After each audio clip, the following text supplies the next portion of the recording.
অসম্ভব মজার এই চিকেনটা যখনই রান্না করি তখনই এত সুন্দর ঘ্রাণ হয়, সারা ঘর ঘ্রাণে মো মো করে।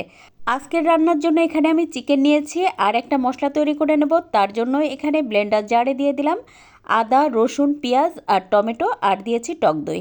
তারপর খুব ভালোভাবে ব্লেন্ড করে এই যে মাংসের উপরে দিয়ে সাথে দিয়ে দিলাম ধনে গুঁড়া, জিরা গুঁড়া, স্বাদমতো লবণ, হলুদ গুঁড়া, শুকনো মরিচের গুঁড়া। এবার খুব ভালোভাবে মেখে 15 মিনিট রেখে দেব। আর এদিকে চুলায় একটা প্যানে তেল গরম করে তাতে দিয়ে দিলাম এলাচ, দারচিনি, লবঙ্গ আর তেজপাতা ফোড়ন। এখন মশলা ছাড়িয়ে শুধুমাত্র চিকেনটা বেশ ভালোভাবে একটা পাশ লাল লাল করে ভেজে নিয়েছি। আর এবার তো এর মধ্যে ওই যে মশলাটা ছিল সেটা দিয়ে 5-6 মিনিট খুব সুন্দর করে কষিয়ে নিয়ে 1 কাপ পরিমাণ পানি দিয়ে দেব। তারপরে তো পুরোপুরি মাংসটা চুলার আঁচ মিডিয়াম রেখে রান্না করে নিয়েছি।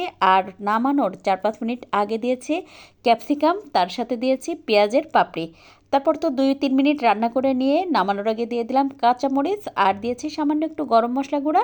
আরও 1 মিনিট মতো রান্না করে নিয়ে নামিয়ে সাথে সাথে গরম ভাত নিয়ে বসে পড়েছি।